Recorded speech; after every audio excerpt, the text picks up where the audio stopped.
Different Minds, Equal Dreams, an art exhibition by Tanisha Krishnan Rajesh. Join us in Coimbatore. மின்சாரத்துறையில் இன்னொரு முக்கியமான பிரச்சனை பழமையான மின் கட்டமைப்பு. அதாவது 400 kVA துணை மின் நிலையங்கள் 20இல் 2 மிகவும் பழமையான மின் கட்டமைப்புகளாக உள்ளது. அதே இதில் 230 kVA துணை மின் நிலையங்கள் 118இல் 47, 110 kVA மின் துணை மின் நிலையங்களில் மொத்தம் 970இல் 449, 33 kVA மொத்தம் உள்ள 797 துணை மின் நிலையங்களில் 184 பழமையாக உள்ளது. ஆக மொத்தம் 682 துணை மின் நிலையங்கள் 25 ஆண்டுகளுக்கு மேலே பழமையானவைகள் உள்ளது.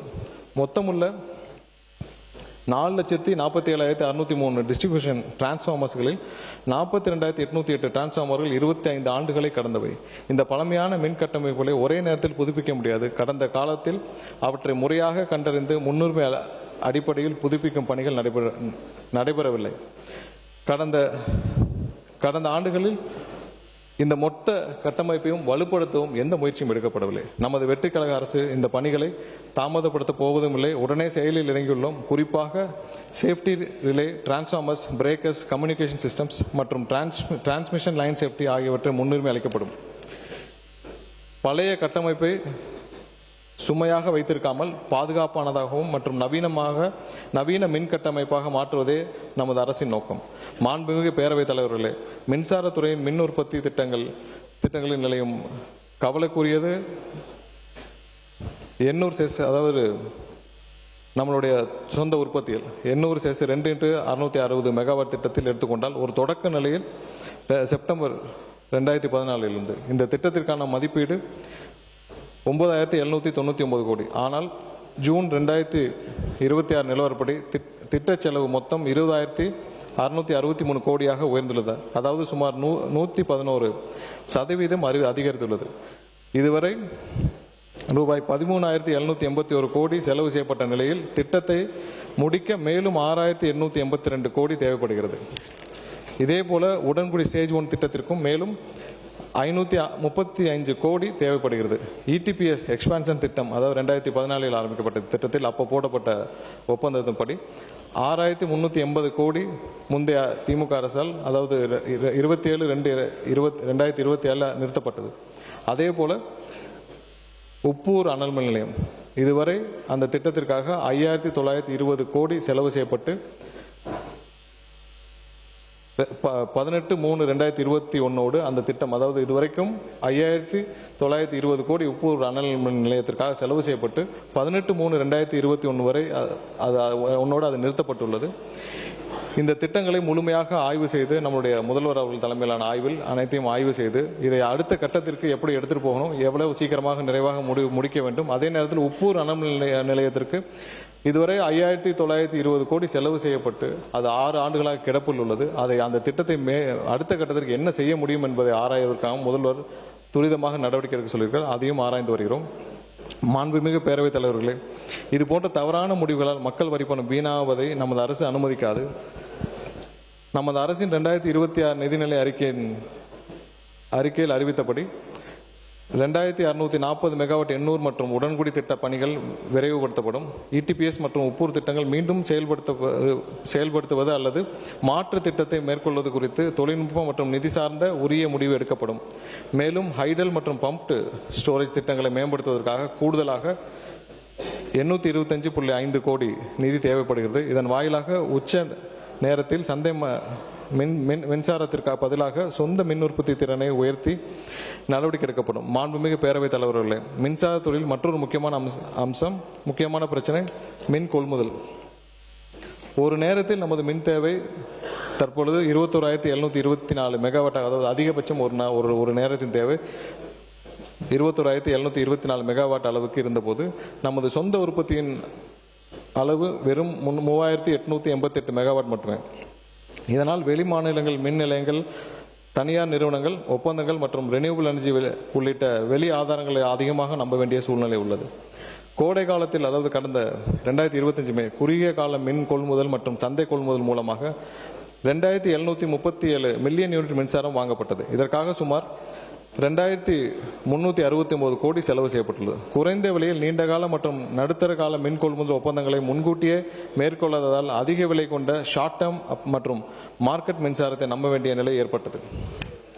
மாண்புமிகு பேரவைத் தலைவர்களே, இந்த நிலையை நமது அரசு மாற்றி வருகிறது. புதிய நீண்டகால மற்றும் நடுத்தர கால ஒப்பந்தங்களின் மூலம் ஒரு யூனிட் மின்சாரத்தை சராசரியாக 6.63 ரூபாய் விலையில் பெற முடியும் என மதிப்பிடப்பட்டுள்ளது. அதே 940 மில்லியன் யூனிட் மின்சாரம் சந்தையில் வாங்குவதற்கு பதிலாக இந்த முறையில் பயன்படுத்தினால் மாதத்திற்கு 215 கோடி தற்பொழுது வரை சேமிக்க முடியும் என மதிப்பிடப்பட்டுள்ளது. எனவே இனி லாங் டேர்ம் பர்ச்சேஸ் அக்ரிமெண்ட்ஸ் மூலம் குறைந்த விலையில் மின்சாரம் வாங்கி மக்கள் வரி பணத்தை சேமிப்பதே இந்த அரசின் நோக்கமாக இருக்கும். மாண்புமிகு பேரவைத் தலைவர்களே, இதுதான் இப்படி என்றால் நம்ம மேன் பவர் பற்றி இங்கே இந்த நிர்வாகத்தில் டிஎன்இபியில் உள்ள மேன் பவர் பற்றி எவ்வளவு தூரம் இதில் வேலைக்கு ஆள்கள் எடுக்கப்படாமல் அதனால் எவ்வளவு தூரம் கஷ்டப்பட்டோம் என்று பார்த்துருக்கிறோம். மின்சாரத்துறையில் மேன் பவர் மற்றும் என்று சொல்லக்கூடிய மனிதவள நிலைமை மிகவும் பரிதாபமாக உள்ளது. 1/8/2026 நிலவரப்படி மின்துறையில் மொத்த அனுமதிக்கப்பட்ட பணியிடங்களின் எண்ணிக்கை 1,41,083 ஆகும். ஆனால் தற்போது பணியில் இருப்பவர்கள் வெறும் 73,838 பேர் மட்டுமே. அதாவது 67,245 பணியிடங்கள் நிரப்பப்படாமல் காலியாக உள்ளது. ஒட்டுமொத்தத்தில் பாதி பணியிடங்கள் நிரப்பப்படாமல் இருக்கிறது என்பதுதான் உண்மை. மாண்புமிகு பேரவைத் தலைவர் அவர்களே, மாண்புமிகு முதலமைச்சர் அவர்கள் கடந்த 24/6/2026 அன்று 383 உதவி பொறியாளர்கள் மற்றும் 18 உதவி கணக்கு அலுவலர்கள் பணி நியமன ஆணைகளை வழங்கினார். இத்தோடு கடந்த ஆட்சி காலத்தில் தகுதியான பணியாளர்களுக்கு உள்நோக்கத்தோடும் கால தாழ்த்தப்பட்டு பதவி உயர்வுகள் வெளிப்படைத்தன்மை இல்லாமல் வெளிப்படைத்தன்மையோடு உள்நோக்கத்தோடு காலம் தாழ்த்தப்பட்டு பதவி உயர்வுகள் வழங்காமல் இருந்தது. ஆனால் தற்பொழுது நமது வெற்றி கழக அரசு வெளிப்படைத்தன்மையோடு பதவி உயர்வுகள் வழங்கப்பட்டு வருகிறது. சுமார் 300 அசிஸ்டன்ட் என்ஜினியர்ஸ்களுக்கு 6/6/2026 அன்று எக்ஸிகியூட்டிவ் என்ஜினியராக பதவி உயர்வு வழங்கப்பட்டுள்ளது. அதே நேரத்தில் 117 ஜேஇ அசிஸ்டன்ட் என்ஜினியர் ஏஇ மற்றும் ஜேஇக்களுக்கு அசிஸ்டன்ட் எக்ஸிகியூட்டிவ் என்ஜினியர் பதவி உயர்வு வழங்கப்பட்டுள்ளது. 3440 கேங்மேன் பணியாளர்களுக்கு 19/6/2026 அன்று பதவி உயர்வு மற்றும் விருப்ப அடிப்படையில் இடமாற்றமும் ஆணைகளும் வழங்கப்பட்டது. ஒரே நாளில் 3440 கேங்மேன் வழங்கப்பட்ட அந்த டிரான்ஸ்ஃபர் இதுவரைக்கும் வரலாற்றில் இதுவரை நடைபெறாத ஒன்று. அடுத்ததாக 700 ஏஇ மற்றும் ஜேஇக்களுக்கு 31/7/2026 அன்று அசிஸ்டன்ட் என்ஜினியர் பதவி உயர்வு ஒரே நாளில் வழங்கப்பட்டது. இதெல்லாம் கடந்த காலங்களில் பல ஆண்டுகளாக 15 வருடங்கள் மற்றும் 20 வருடங்கள் காத்திருந்து பல போராட்டங்கள், பல சட்ட போராட்டங்கள் நடத்தி அவர்கள் எல்லாம் நம்மளுடைய என்னையும் சந்தித்து முதல்வரையும் சந்தித்து பல போராட்டங்களுக்கு அப்புறம் ஒரே நாளில் அனைவருக்கும் பணி உயர்வு வழங்கப்பட்டது. மேலும் 2026-27 ஆண்டில் மின்சாரத்தில் காலி பணியிடங்களை நிரப்புவதற்காக பணிகள் தற்போது நடைபெற்று வருகிறது என்பதை மகிழ்ச்சியுடன் இந்த பேரவைக்கு தெரிவித்துக் கொள்கிறேன்.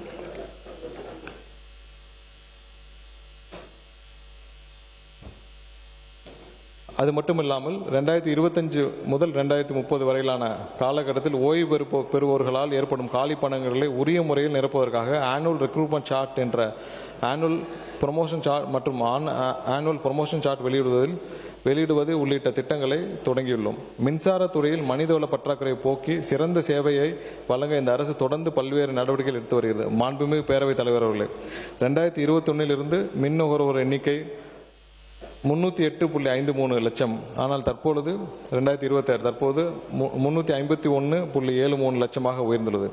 உச்ச நேர தேவை அதாவது 2021 16,481 மெகாவாட்டிலிருந்து தற்போது 21,724 மெகாவாட்டாக உயர்ந்துள்ளது. ஆனால் நுகர்வோர் எண்ணிக்கையும் மின் தேவையும் அதிகரித்த அளவிற்கு மனித வளமும் துணை மின் நிலையங்களும் அதே வேகத்தில் அதிகரிக்கப்படவில்லை மற்றும் சரியான மின் கொள்முதல் நிலையங்களும் ஏற்படுத்தப்படவில்லை. இதனால் மின் கட்டமைப்பில் மீது கூடுதல் அழுத்தம் ஏற்பட்டுள்ளது. மாண்புமிகு பேரவைத் தலைவர் அவர்களே, நமது தளபதி மாண்புமிகு முதலமைச்சர் அவர்களின் தலைமையிலான இந்த அரசு அதிகபட்ச மின் தேவையை சமாளிப்பதை மட்டும் இலக்காக கொள்ளவில்லை.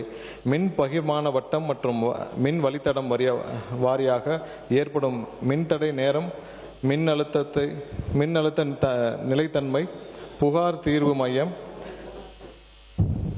பழுதான மின்மாற்றியை மாற்றும் நேரம், புதிய மின் இணைப்புகளுக்கான காத்திருப்பு காலம் என சேவை நேரத்தை முக்கிய அளவுகோலாக கொண்டு விரைவாக செயல்பட திட்டமிட்டு நடவடிக்கைகளை தொடங்கியுள்ளோம்.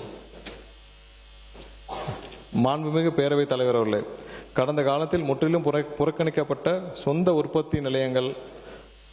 உற்பத்திக்கான நிலையங்கள், பற்றாக்குறை மின் தொடர்பு அமைப்பு, பழமை பராமரிப்பு இல்லாத துணை மின் நிலையங்கள், பழுதான மின்மாற்றிகள், குறைபாடான விநியோக கட்டமைப்பு, தேவையான குறைவான பணியாளர்கள் மற்றும் Chennai metro water, BSNL, CMRL பணிகளால் பாதிப்பு, காற்று பெருமழை மற்றும் இயற்கை காரணிகளால் போன்ற சீற்றங்களால் தேவையான பெரிதும் எதிர்பாராத மின்தடைகள் ஏற்பட்டு வருகிறது. இவற்றை சமாளிக்க சீரமைக்க 24 மணி நேரமும் உயர் அலுவலர்களால் கள ஆய்வு உள்ளிட்ட கண்காணிப்பு புதிய முயற்சிகளாக 125 ஃபியூஸ் ஆஃப் கால் வெஹிக்கிள்ஸ் அறிமுகம் செய்யப்பட்டுள்ளது. ஏற்கனவே உள்ள 70 ஃபியூஸ் ஆஃப் கால் சென்டர்ஸ் உடன் மேலும் 77 புதிய மையங்கள், கூடுதலாக 7 பிரேக் டவுன் சர்வீஸ் டீம்ஸ், மின்னகம் மற்றும் சமூக ஊடக புகார்களை கண்காணிக்க தேவையான கூடுதல் பணியாளர்கள், பொதுமக்கள் பார்வைக்காக தினசரி மின்தடை நிலவரம், அதாவது தினமும் உள்ள அவுட்டேஜ் டேஷ்போர்ட்ஸை தினமும் கடந்த 2 மாதங்களாக பப்ளிஷ் செய்யப்பட்டு வருகிறது. Different Minds, Equal Dreams, an art exhibition by Tanisha Krishnan Rajesh. Join us in Coimbatore.